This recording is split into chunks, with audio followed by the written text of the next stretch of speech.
This is a full story. Puppy wishes you all a happy and enjoyable story. 5 years ago, my first love boyfriend traveled to the present. That was when we loved each other the most. He found me and asked, "Hailey, did we get married?" I touched his eyebrows and said with a smile, "Rocky, you're about to get married, but it's not to me." After work, as I walked to the entrance of the alley, I was suddenly grabbed from behind with a hand clutching my wrist. I thought it was a thug. Just as I was about to pull out a knife from my bag, I heard a familiar voice. "Hailey, it's me, Rocky. Why is he here?" He turned me around by my shoulders. "Not even recognizing your boyfriend? You should really be punished." I scoffed, pulled my hand free. "Have you lost your mind? You can't even remember your own girlfriend. Maybe you should go to the emergency room." He looked stunned. He led me toward the light source, urgently explaining, "It really is me. Take another look." It was indeed Rocky, but something was off. His features lacked the decisive sharpness honed from years in the business world and had more of the youthful, inexperienced look. Like him from college. Rocky grabbed my hand again and pressed it to his face.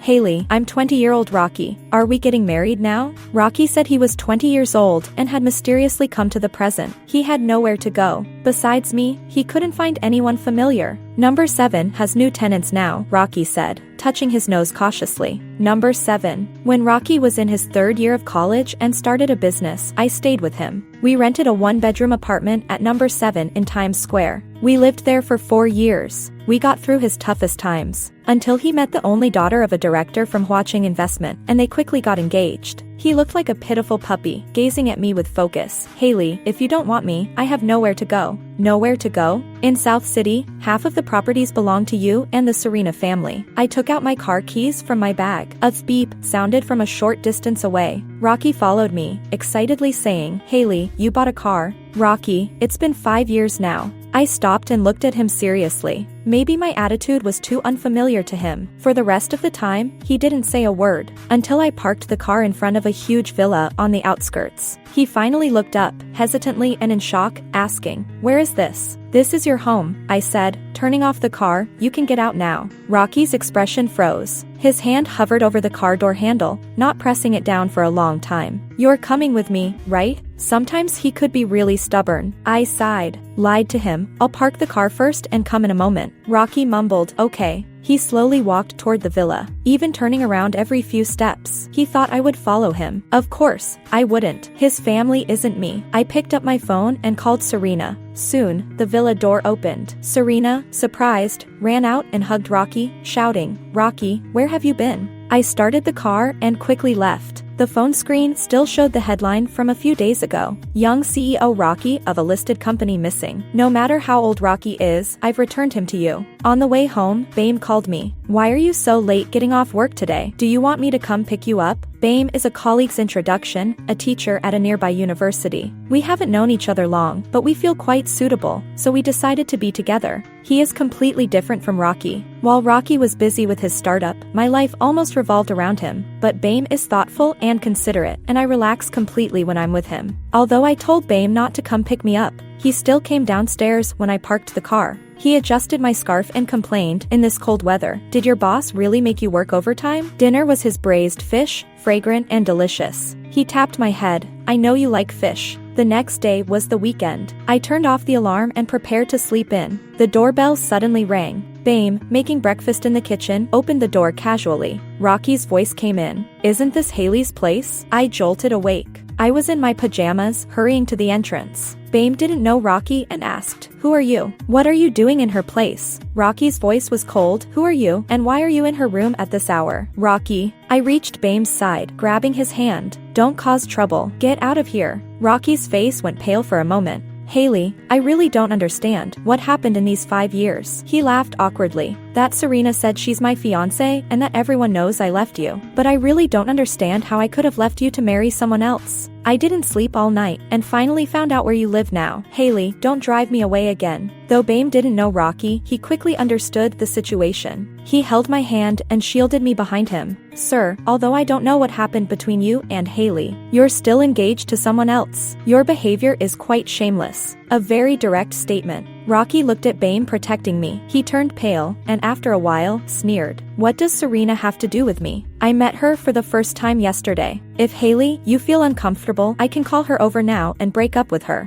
The Rockey who said this suddenly resembled the admired, little CEO Rockey in the business world. He could throw away 8 years of companionship with me in a week, even to appease Serena's family. He could hold a press conference to clarify that he had no relationship with a woman named Hailey. Now, he could certainly disregard Serena with no hesitation. After all, that name doesn't mean anything to him now. After Serena received Rockey's call, she arrived in less than an hour. It's hard to believe how many red lights she must have run to get from the wealthy district to our remote old town. Yet, when she arrived, Rockey didn't even let her sit down to rest, or offer her a glass of water. He said coldly, "I'm not the Rockey you know. Just pretend you've never seen me, and don't contact me again." He didn't even spare her a glance. Then he looked at me. He extended his hand toward me, as if saying, "Hailey, see? Nothing is more important than you. Come back, stop making a scene." But who is Serena? She's a rich young lady, accustomed to big scenes from an early age. Hearing Rockey's words, she didn't get upset, cry, or question him. She just calmly said, "Rockey, I don't know what kind of shock you've had to make you say this to me, but we're engaged, we exchanged rings, and we've received the blessings of our friends and family. If we break off the engagement now, it will just become a joke across South City." She touched the diamond ring on her right hand's middle finger, saying, "Besides, you have your Honda software series launch event coming up in a week. Are you sure you want to miss it? I don't mind, but if Dad gets angry, not only will the production be affected, but getting investments in the future will be difficult." Honda was an idea Rockey had right after high school. When he got to university, he shared the idea with his advisor, who criticized it as being too grand and impractical, with no real application. Later, when he started his own business, he tried to pitch this idea to investors, but was repeatedly turned away. His circle of friends grew smaller, only I stayed with him. We squeezed into a 10-square-meter apartment, both so poor that we lived on hamburgers. He said, "Hailey, I have 2 dreams. One is to make a Honda known worldwide, and the other is to marry you." His tone was very serious. I held his hand and said, "Then you've already achieved one of your dreams, because I'm willing to marry you." We both laughed so happily. At that time, even instant noodles tasted like a delicacy. Hearing Serena's words, Rockey's gaze wavered. "Hailey," he said, as if there was something he wanted to say but couldn't bring himself to. "Well, Rockey," Serena stepped forward and affectionately wrapped her arm around Rockey's. "Don't be so temperamental. Come home with me. Dad is waiting for us to have dinner." Rockey slowly withdrew his hand from in front of me. As he was leaving, he suddenly turned and asked, "Hailey, do you remember how the name Honda came about?" He waited for a while, seeing that I didn't answer, and then he left. Bame closed the door with a sigh and said, "This boy, though seeming naive, surprisingly has his own ideas about the world." Bame is always gentle with his words. I knew he meant that today's Rockey showed a side of mature ambition. I nodded. He's always been like this. Maybe this kind of trait is something innate in a person. During the company's busy season, I began enduring long overtime hours, leaving early and coming home late, writing planning proposals every day. I thought I wouldn't have any more interactions with Rockey. But during the morning meeting, the team leader turned on the projector to broadcast a technology product launch event. On the screen, Rockey was presenting his ideas and theories. He explained in detail how to bring this concept to life and convert it into actual revenue, though Rockey 5 years ago lacked experience. Because he had been contemplating this idea for a long time, he could present it with ease. Or rather, he had been waiting for such an opportunity all along. On February 14th, Valentine's Day, Bame brought some desserts again. As soon as Bame arrived, the team leader immediately smiled and said,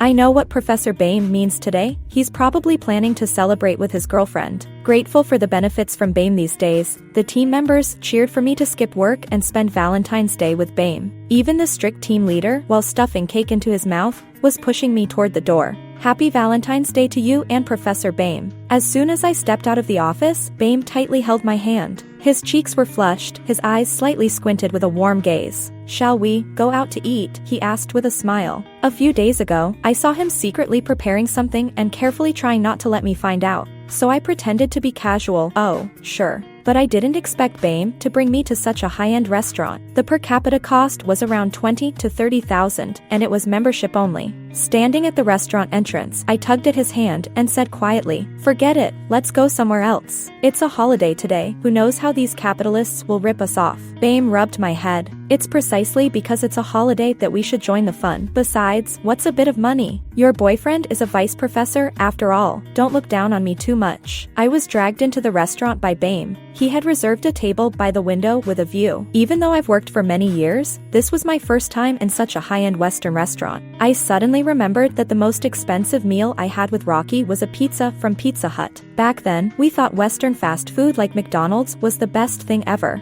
We always made plans for the future, dreaming about what we'd eat today and tomorrow, as if we wanted to taste all the delicious food in the world. Who would have thought that after making money, the first thing he did was to leave me? Halfway through the meal, Bame suddenly waved to call over the waiter. He whispered something to the waiter. Soon, a musician with a violin came over. He stood a short distance away and began to play a soothing classical solo. I looked at Bame and whispered, "Why are you doing this?" He winked at me. He pulled out a small box from his jacket pocket and then knelt down halfway. "Hailey, will you marry me?" Other diners in the restaurant put down their cutlery and looked over at us. My face turned red instantly. My heart was racing so fast, I could hear my heartbeat in my ears. Just then, I suddenly heard a not-so-strange voice. "Rockey, look, someone's proposing." I instinctively looked up. What a coincidence. Serena was standing right in front of me, holding Rockey's arm. They had just arrived and happened to witness Bame's proposal. Serena said, "How romantic."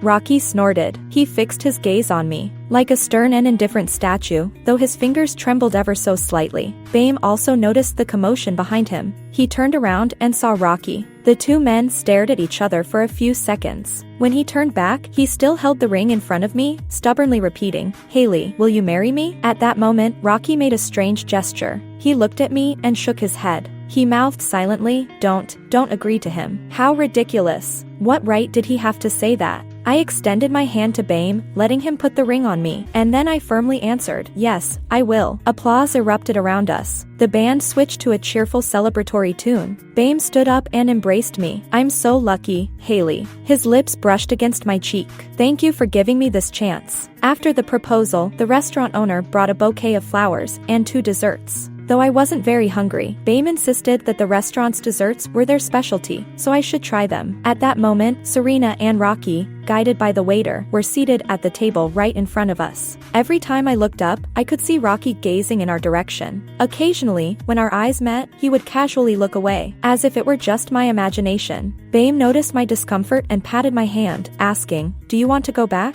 I was about to nod, but the waiter suddenly arrived with a bottle of red wine. Bame frowned. "We didn't order this. It's from that table over there." The waiter pointed to Rockey's table. "Would you like me to open it now?" "No need." Bame waved his hand. He was aware of the relationship between Rockey and me, so he was somewhat displeased. "Send it back to them." "Don't." Serena interrupted Bame. She took Rockey's hand and carried a wine glass in the other hand, walking over. "A 1989 Mouton Rothschild? The taste is quite good." She took the bottle opener from the waiter and opened it herself, then poured half a glass for everyone. On such a good day, of course, it should be paired with good wine. "Don't you think so, Rockey?" She smiled brightly, but Rockey beside her ignored her completely, pursing his lips with a cold demeanor. "It's getting late, Hailey, and I need to go back," Bame said. "It's still early." Serena pouted. "The last time I saw Miss Hailey with her boyfriend, I thought you two were truly a perfect match." "Enough already." Rockey suddenly interrupted Serena. He frowned impatiently, his fingers tightly clenched, knuckles showing white. He looked up, managing a somewhat lonely smile. "Hailey." He called my name and raised his glass. "Happy Valentine's Day." With that, he drank the wine in one gulp and abruptly turned to leave, leaving Serena alone. She lowered her head, her expression hidden from view. After a while, she softly muttered, like a child, "So troublesome." She fiddled with the wine glass in her hand, and after a few minutes, returned to her previous enthusiastic demeanor, chatting with me. "Miss Hailey, I heard your company is handling Rockey's project promotion?" I nodded.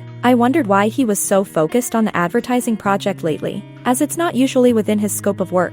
Serena folded her arms, thinking for a moment. "In a few days, we're also holding a celebration banquet. We might have another chance to meet." I took Serena's comment as a casual exchange. A week later at work, the team leader came to find me. "Hailey, there's a business dinner coming up. The general manager wants to bring a knowledgeable technical consultant, and you're requested to go along." I generally dislike such occasions and declined directly. But the team leader persisted. The general manager specifically requested you. It's just a small dinner that will last an hour or two. Don't make it difficult for me. The general manager is a man in his late 40s, and I've only seen him speak a few times at company-wide meetings. But not wanting to make things difficult for the team leader and seeing his troubled expression, I hesitated for a moment and sighed, all right. I originally thought that the general manager and I would go separately and then meet at the banquet location. So I got the general manager's phone number in advance and texted him to ask where the venue was. To my surprise, the general manager called me directly. Hailey, wait for me downstairs. I'll drive us there together. The car drove for over an hour and stopped in front of a luxurious villa. From a distance, the villa was brightly lit, resembling an extravagant castle.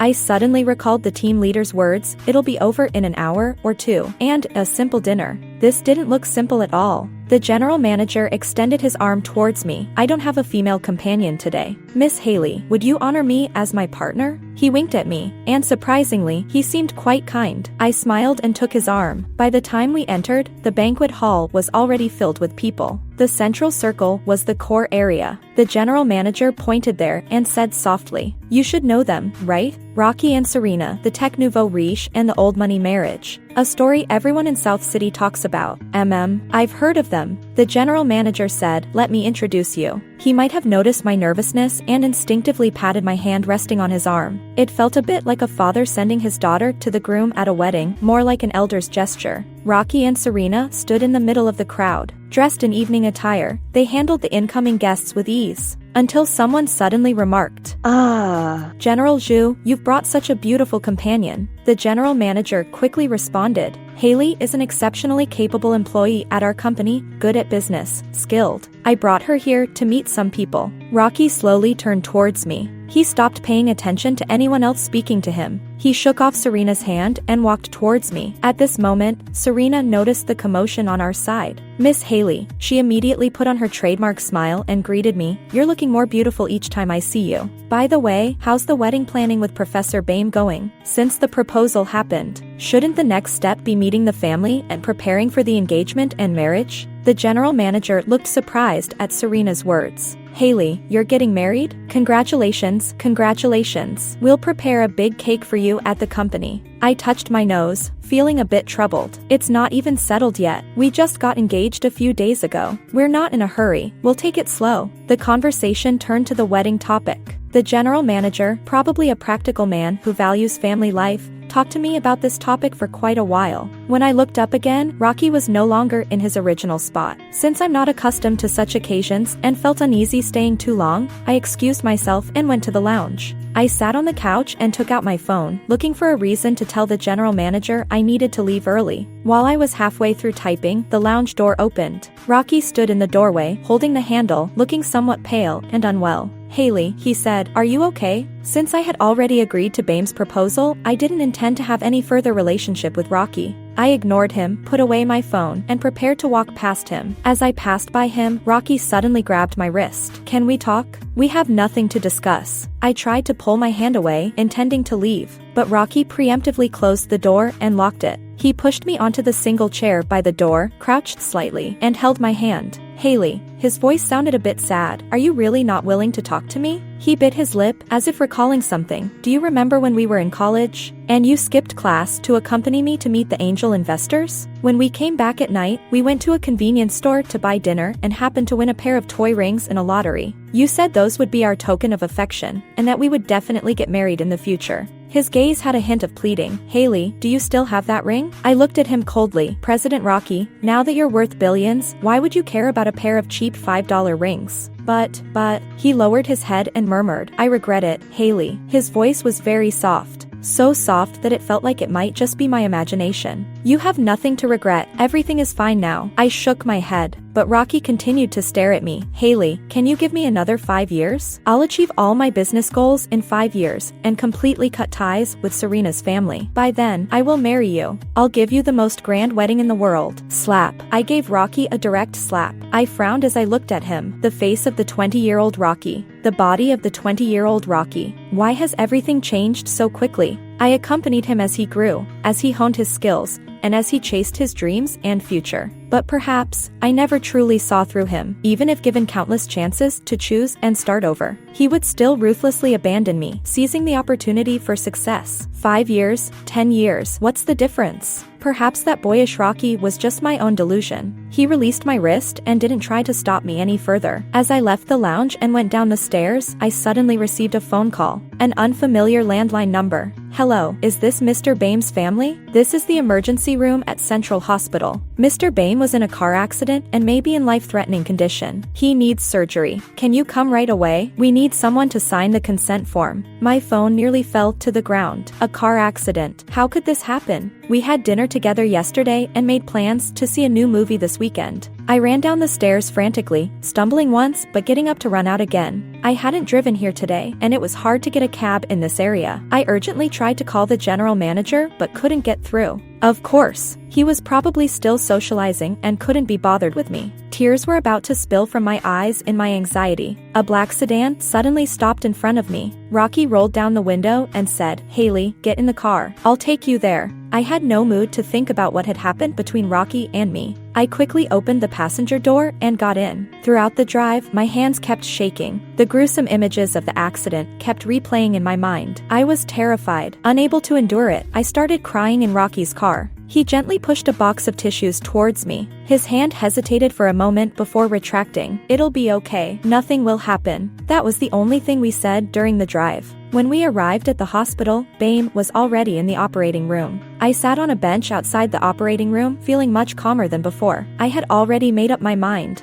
Even if something happened to Bame, I wouldn't give up on him. We would face the difficulties together. Although I thought this, I was still anxious. My fingers unconsciously gripped the zipper of my bag, and I accidentally cut my skin on the metal decoration. Blood immediately oozed out. Rockey hurried over, crouched down, and wrapped my finger with a tissue. It was just a small cut, but he carefully attended to it and even wanted to call a doctor to check it. It was so noisy. For the first time, I found Rockey to be irritating. He used to be so considerate when he cared for me, and I was always touched. I watched him work absent-mindedly. Suddenly, the emergency room lights turned on. The doctor came out. I rushed over and anxiously grabbed the doctor's sleeve. My mouth was dry, and I couldn't speak. The doctor removed his mask, revealing a tired expression. He looked at me. In that moment, it felt like an eternity. "Finally," he said. "The surgery was successful. The patient has been moved to a regular ward. With rest for about 2 to 3 months, he should recover." I felt my body go limp. It was as if all my strength had drained away, and I collapsed onto the floor. Tears fell like beads. Rockey stood at a distance. Leaning against the wall, he asked slowly after a long time, "Hailey, if I were in an accident, would you feel this heartache too?" He took a few steps forward. His hand rested above my shoulder but never came down. He said softly, "Hailey, is there no chance for us anymore?" I wiped the tears from the corners of my eyes. "Rockey, if you still cherish the time we had together, then please don't disturb me anymore." He murmured in acknowledgement.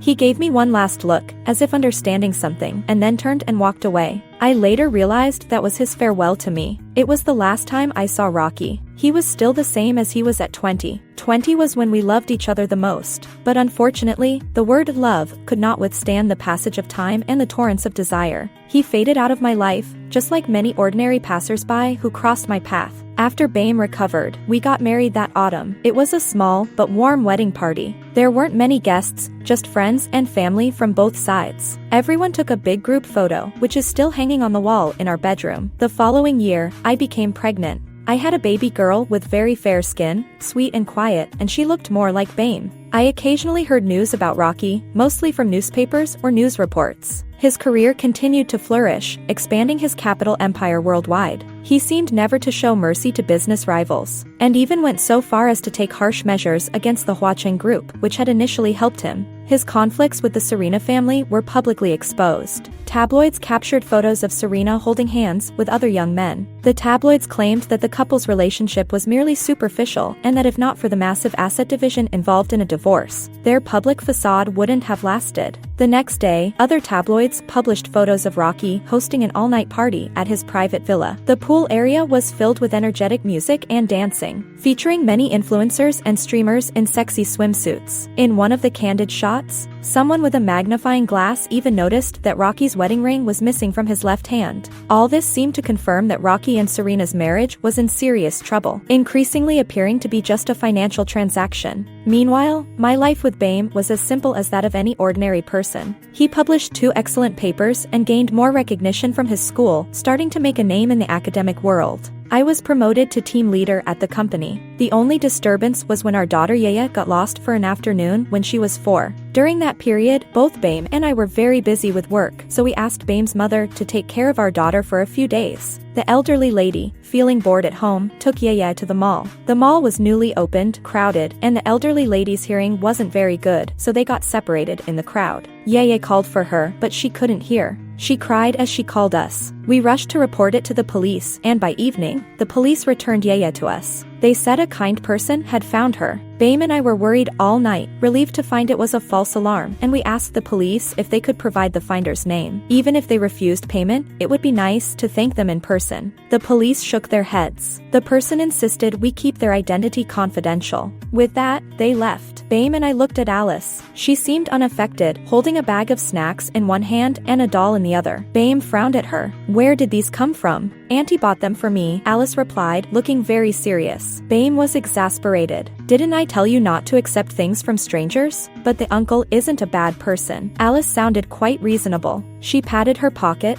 pulled out a small box, and handed it to me. "Mommy, this is from the uncle." "For me?" Curious, I took it and opened it. Inside was a toy ring. It was very old and wasn't particularly delicate to begin with. Over time, it had developed cracks. Bame leaned in to look. "What's this?" "Nothing," I said quietly, putting the ring away. I crouched down and patted Alice's head. "Did the uncle say anything?" Alice thought for a moment. He seemed to be muttering to himself. "It's been 5 years. You're living so well now. If I asked you to come back, you definitely wouldn't want to, would you?" Just strange things like that. I hugged Alice tightly. At that moment, I was very grateful to Rockey for returning my daughter safely. A few days later, I was cooking in the kitchen with the news on TV. My daughter was playing with building blocks in the living room. Suddenly, she ran over and shouted, "Mommy, come look, the uncle who found me is on TV." I was startled, wiped my hands, and went over with her. The TV was indeed broadcasting news about Rockey, but it wasn't good news. Famous tech mogul Rockey died in a sudden accident, falling off a cliff in a car crash. According to insiders, Rockey had a passion for speeding, so the accident is likely related to this habit. My daughter tugged at my sleeve, her voice soft, looking up at me. "Mommy, will you be sad if the uncle is dead?" A tear slipped from the corner of my eye. He was a familiar figure to me. Of course, I would be sad. "Rockey, you've achieved your dream of standing out in the world. I hope in your next life, you live more freely. Extra, Serena." After Hailey brought Rockey back, I could feel that something was off about him. He had never been enthusiastic about our marriage, but he hadn't been as vehemently opposed as he was now.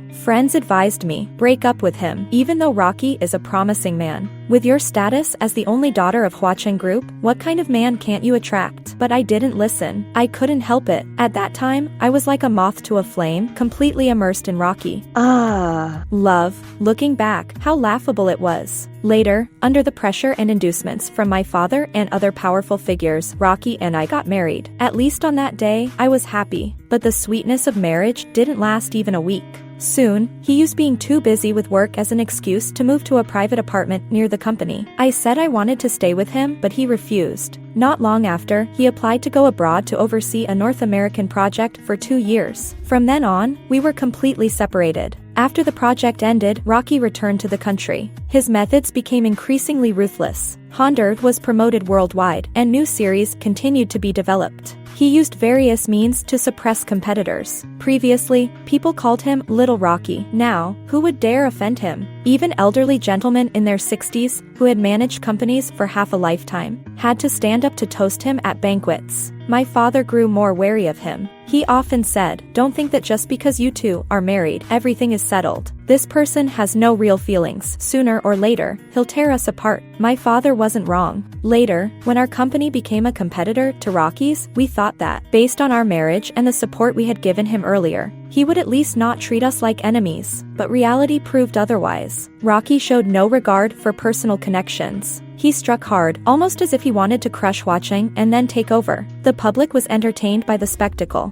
They thought having such a son-in-law for watching group was quite a drama. During those days, I constantly questioned myself. Why? A marriage obtained with so much effort ended up like this. I went to his office but was blocked by his assistant. After several attempts, the assistant, feeling pity for me, told me, "Ms. Serena, President Rockey no longer lives at the old place. As far as I know, he's now moved to 7 Times Square. You might want to check there." 7 Times Square. An old area, with densely packed, several-storied, decades-old buildings, with poor cleanliness, property management, and greenery. Would Rockey live in such a place? I could hardly believe it. To my surprise, Rockey did live there. In a small room of about 10 square meters. It wasn't until Rockey opened the door for me that I was sure. He was wearing a white shirt with the sleeves rolled up. From the open door, I could see that there weren't many things in the room, just a desk with a laptop. When he saw me, his eyes flashed with a hint of disappointment. It was as if he was waiting for someone, only to find that the person who came was not the one he was expecting. His wedding ring had already been removed. In its place was a bizarre, cheap plastic toy ring. I asked him, "Rockey, does it have to be this extreme?" He showed an impatient expression. "I'm bound to sever ties with the Serena family sooner or later, whether now or in the future. Apart from having a marriage certificate, what other relationship do we have?" His expression was very cold. His right hand stroked the ring on his left hand. I suspected it had become a habitual gesture. "Rockey, are you still waiting for Hailey to come back?" I suddenly asked. Rockey didn't respond. After a moment, he slammed the door shut. He had left me outside. How cowardly, I scoffed. That cheap ring must be related to Hailey. Even after so many years, with Hailey already married and having children, he was still thinking about her. In fact, Rockey's one-sided love for Hailey was just like my one-sided love for him. I felt sorry for him, and he felt sorry for me. But from the moment he closed the door, I suddenly felt an unprecedented exhaustion. I couldn't go on like this. I had been stubborn, made efforts, and even resorted to all means to bind Rockey to me. I thought my sacrifices would at least result in a fleeting moment of attachment from him. But no. Not loving is just not loving. Why can't people be more clear-headed? I, Serena, the daughter of a prominent family, won't hang myself on one tree. With all my might, I kicked the old iron gate of Southport number 7. Then, I flipped the bird at the gate and shouted, "Fuck you, Rockey, I'm done serving you." Afterward, I felt refreshed. I called a friend and said, "Find me a few male models around 1.8 to 1.9 meters tall for tonight. I'm ready to have some fun. Rockey, goodbye." Extra, Rockey. I've traveled to a world 5 years into the future. It's a strange experience. I am an orphan, with no parents. The only family I have is Hailey. I took a taxi and rushed to 7 Times Square. On the way, I kept wondering how Hailey and I were doing. Did we get married? I imagined that 5 years later, Hailey and I must be living a happy life together. Perhaps we weren't very wealthy, but as long as we were together, life should be joyful. I wouldn't disturb the life of the Rockey from 5 years later. I just wanted to take a look. But I didn't expect things to be so complicated. The door to the 7 Times Square apartment was tightly shut. I waited downstairs all day, but the lights in that apartment never came on. I went to the property management office. To my surprise, the property manager said, "Mr. Rockey, you're finally back. We haven't seen you in a long time." It turned out that Rockey had long since purchased the home that Hailey and I shared. I made up an excuse about losing my keys and got a spare key from the property management office, then went to open the door. The apartment was quiet and clean. There weren't many things inside. All the furnishings were exactly the same as when I left 5 years ago. It was as if nothing had changed in those 5 years. I changed into slippers and went inside. On the desk was a letter. The recipient was Hailey, and the sender was Rockey. My curiosity was piqued. The letter contained only a few simple lines. "Hailey, you probably hate me a lot. I abandoned you in front of the world. A liar who sacrificed 8 years of love for an ideal. Even I despise myself. I feel dirty. If I said I am in pain, regret, and sadness, and that life seems meaningless, would you feel any better? How wonderful it would be if life could start over. Rockey." I sat by the window with the letter in hand for a long time, lost in thought. For some reason, I could feel the sadness he conveyed. This might be Rockey's last letter from 5 years later. I didn't know how he and Hailey had ended up where they were now. We loved each other so much. We had promised to get married. At that moment, a small object fell out of the envelope. It was a ring. The one Hailey and I had won in a lottery at a convenience store. I held it tightly, determined to find the Hailey of today. I didn't tell Hailey about receiving Rocky's letter from 5 years later. I decided to keep it a secret and act as if I knew nothing. I firmly believed that after all we had endured and experienced together, we could start anew. But I didn't expect that 5 years later, I was engaged to someone else, and she had a boyfriend. When I saw Bame for the first time, I could hardly believe it. How could this be? I even felt a sense of collapse. I wanted to grab Hailey and ask her if she had forgotten what she once said to me. "Rocky, I will marry you." She called Serena over. Perfect. I could break up with Serena in front of everyone and then pursue Hailey again. But then she said something I hadn't expected. "Are you giving up on the Honda project investment?" I admit, it was at that moment that I began to waver. I had pursued this dream since high school. Wealth, fame, power, status, so much, seemingly within reach in an instant. Life had opened a fast lane for me, but I didn't realize at the time. Every shortcut comes with a price. The name Honda was something Hailey and I came up with together. Hailey said, "Our names both start with H, we're practically made for each other." Yes, there was no couple in the world more suited to each other than us. Initially, I wanted to promote this software just to make our names known to the world. As long as this software existed, our names would be linked together. How romantic. But gradually, as I realized the financial potential of the software, my original intentions changed. Rather than showcasing my love for Hailey, my focus shifted to the success and profits it could bring. My hand, once reaching out to Hailey, slowly withdrew. Later, I constantly regretted this decision. But fate doesn't offer a chance to start over. I returned to the villa with Serena. In the wealthy district, it was extremely luxurious. We each had separate rooms on the second floor. She sometimes came to see me at night. To be fair, she was quite beautiful. But I only felt disgust, always coldly asking her to leave. She wasn't angry, just smiled. "Rocky, you're like a modern-day Liu Xiaohui, unperturbed by beauty. Do we need to get a divorce before you'll cross that line?" During the day, I handled business at the company. At night, when alone, I couldn't help but think of Hailey. I wondered what she and Bame were doing now. Had they already crossed that line? The thought gave me a splitting headache. An indescribable fear overwhelmed me. I gradually became dependent on sleeping pills to fall asleep. I also learned to smoke. I often sat alone, smoking through the entire night. The stock market was displaying red numbers, showing gains. In the business world, everything was going well. Millions of dollars flowed in every second. I suddenly said to the empty room, "Hailey, look, we won't suffer anymore." After saying that, I froze. Hailey wasn't there. Only I was alone. 5 years later, Rocky left many things in the drawer for me. Not only were there stacks of contracts, but also several boxes of psychiatric medication. These were unavailable domestically and required a doctor's prescription. At first, I was curious how he obtained such things. But a few months later, when I gradually took over the company, I discovered that not all the company's funds were clean. I tried to launder all the company's money, but I found it too difficult. And some underground connections made things indeed convenient. A person named Jack specialized in handling these matters. He even helped me track Hailey. He told me how her life was going. So I, like a voyeur hiding in the shadows, could only silently watch her life unfold. Her work was getting better. She traveled with Bame. She forgot to eat dinner. She found a stray cat. She argued with her colleagues. Her life remained as fulfilling as before. But her joys and sorrows were no longer related to me. I thought I could hold on a bit longer, wait until I completely promoted the Honda project globally, and then sever ties with Serena's family. But on Valentine's Day, Hailey accepted Bame's proposal. For the first time, I felt life slipping out of my control.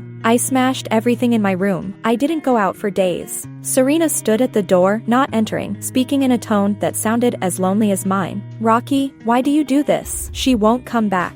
The person named Jack also noticed my depression. I never knew his exact relationship with Rocky from 5 years later, but he seemed to always be at Rocky's service. On the day of the celebration banquet, he sent me a text. "Mr. Rocky, I've arranged a car accident for the person named Bame who's around Hailey. He's injured badly. If you want him dead, I have people at the hospital too." I stared at the message. My first reaction was, if Bame dies, will Hailey come back? Okay, do it. After sending Hailey to the hospital, I typed these few words to Jack, just a second away from pressing send. But I hesitated. Since Hailey received the news of Bame's accident, she had been in a terrible state. For the first time in all our time together, I saw her so vulnerable. Tears kept falling. Her hands trembled, desperately pulling at the sleeve of the emergency doctor. But none of this was for me. It was for another man. I cautiously approached and asked a meaningless question. Hailey, if I had an accident, would you be this heartbroken? The moment the question left my lips, I knew the answer. Hailey had completely abandoned me. In her future life, there would be no Rockey. I deleted the message for Jack to deal with Bame if I couldn't be with her anymore. I hoped she would have someone else who truly cared for her. Hailey, you must be happy, you must be content. Live a better life than mine. The end. If you like Puppy's story, please follow and like it. Updated every morning at 9 a.m.